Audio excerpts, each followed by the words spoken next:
Баланы сүйлөтөт деген уколдор өтө көп, бирок тилекке каршы жыйынтык жок. Мен бул видео сиздерге эмнеге мындай болуп жатканын жөнөкөй тилде түшүндүрүп берем. Видеого лайк басып, башкалар менен бөлүшүп кетиңиз.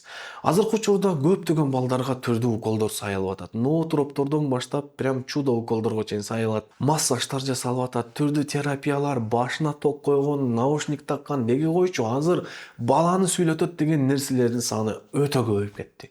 Бирок тилекке каршы пайда алып аткандар, жыйынтык алып аткандар өтө аз. Мунун себеби эмнеде?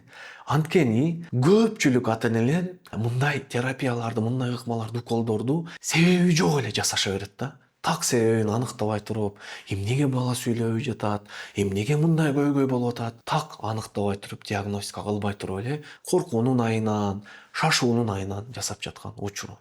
А дегенде так диагноз, андан кийин гана дарылоо болуш керек. Эгер так диагноз жок болсо, анда бул деген сөз эмнеге барабар?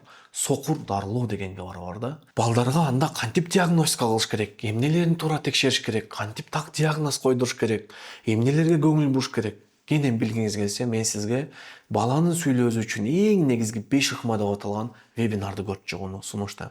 Себеби ал вебинарда кантип балага туура диагноз жүргүзүү керек, диагноз жүргүзүүдө эмнелерге көңүл буруш керек, баардыгын кенен айтып кеткем.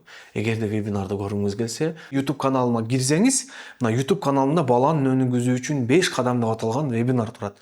Ушул вебинарга кирип, ушул видеого кирип эле вебинарды көрө бересиз. Анан YouTube каналга катталып кетүүнү дагы унутпаңыз.